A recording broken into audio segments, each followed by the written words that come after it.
بسم اللہ الرحمن الرحیم۔ السلام علیکم ورحمۃ اللہ وبرکاتہ۔ حضرت انس رضی اللہ تعالی عنہ روایت کرتے ہیں کہ رسول اللہ صلی اللہ علیہ وآلہ وسلم نے ارشاد فرمایا، اپنے مسلمان بھائی کی ہر حال میں مدد کیا کرو، خواہ وہ ظالم ہو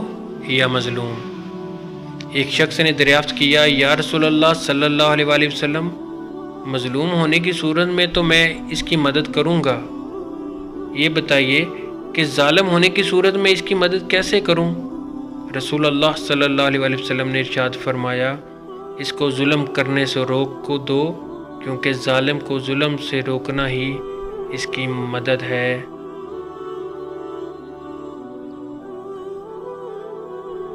حضرت عمر بن خطاب رضی اللہ تعالی عنہ سے روایت ہے کہ نبی کریم صلی اللہ علیہ وآلہ وسلم نے ارشاد فرمایا، جس شخص کی موت اس حال میں آئے کہ وہ اللہ تعالیٰ پر اور قیامت کے دن پر ایمان رکھتا ہو، اسے کہا جائے کہ تم جنت کے 8 دروازوں میں سے جس سے چاہو داخل ہو جاؤ۔ حضرت ابو امامہ رضی اللہ تعالی عنہ سے روایت ہے کہ رسول اللہ صلی اللہ علیہ وآلہ وسلم سے دریافت کیا گیا، یا رسول اللہ صلی اللہ علیہ وسلم،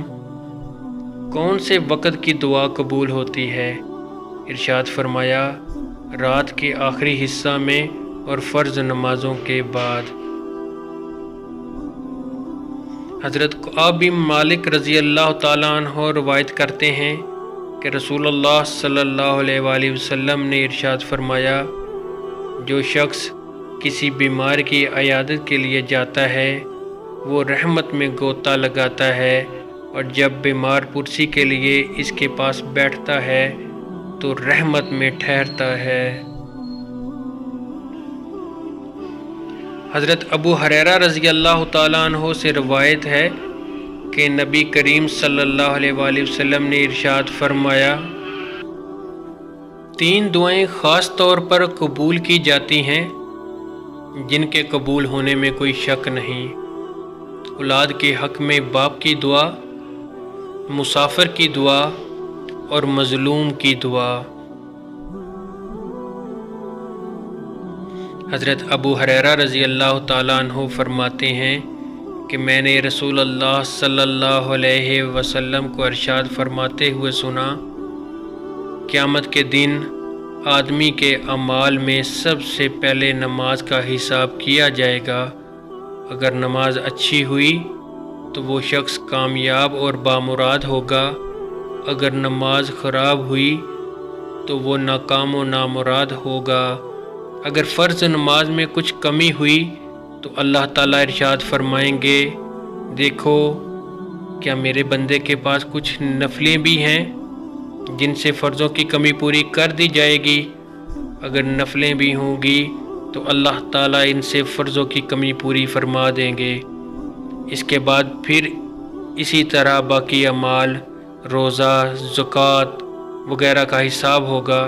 یعنی فرض روزوں کی کمی نفل روزوں سے پوری کی جائے گی اور زکوٰۃ کی کمی نفلی صدقات سے پوری کی جائے گی۔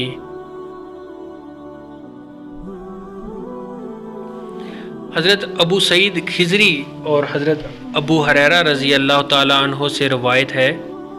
کہ نبی کریم صلی اللہ علیہ وآلہ وسلم نے ارشاد فرمایا، مسلمان جب بھی کسی تھکاوٹ، بیماری، فکر، رنج و ملال، تکلیف اور غم سے دوچار ہوتا ہے، یہاں تک کہ اگر اسے کوئی کانٹا بھی چبھتا ہے تو اللہ تعالیٰ اس کی وجہ سے اس کے گناہوں کو معاف فرما دیتے ہیں۔ حضرت ابو ہریرہ رضی اللہ تعالیٰ عنہ روایت کرتے ہیں کہ رسول اللہ صلی اللہ علیہ وسلم حدیث قدسی میں اپنے رب کا یہ ارشاد مبارک نقل فرماتے ہیں، میں اپنے بندے کے ساتھ ویسا ہی معاملہ کرتا ہوں جیسا کہ وہ میرے ساتھ گمان رکھتا ہے، اور جس وقت وہ مجھ سے دعا کرتا ہے تو میں اس کے ساتھ ہوتا ہوں۔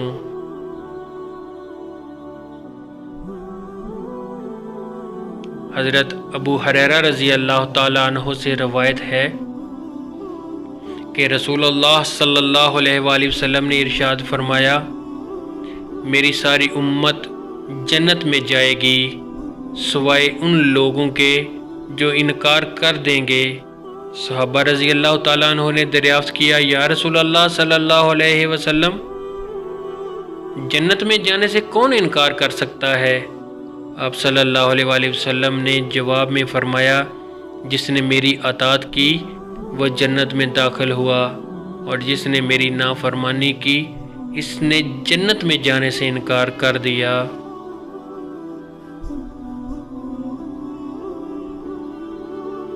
حضرت ابو ذر رضی اللہ تعالیٰ عنہ روایت کرتے ہیں کہ رسول اللہ صلی اللہ علیہ وآلہ وسلم نے ارشاد فرمایا،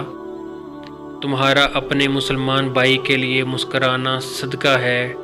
تمہارا کسی کو نیکی کا حکم کرنا اور برائی سے روکنا صدقہ ہے، کسی بھولے ہوئے کو راستہ بتانا بھی صدقہ ہے،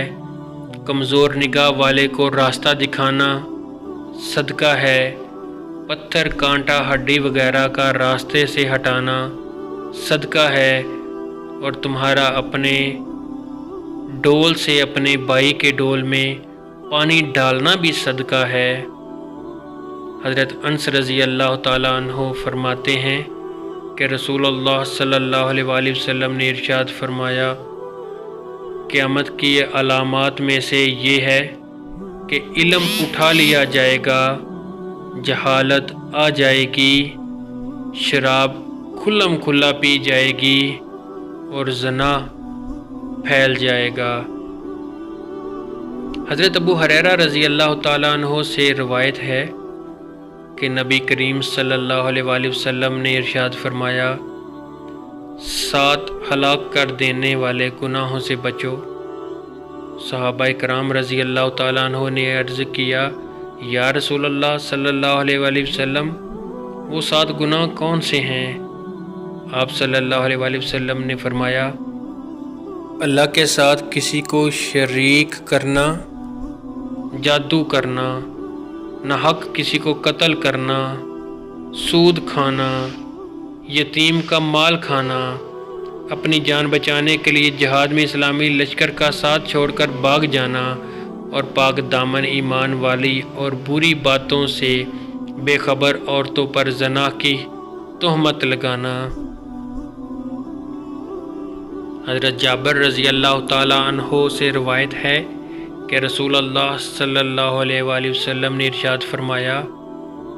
3 خوبیاں جس شخص میں پائی جائیں اللہ تعالیٰ قیامت کے دن اس کو اپنی رحمت کے سائے میں جگہ عطا فرمائیں گے اور اسے جنت میں داخل کر دیں گے۔ کمزوروں سے نرم برتاؤ کرنا، والدین سے مہربانی کا معاملہ کرنا،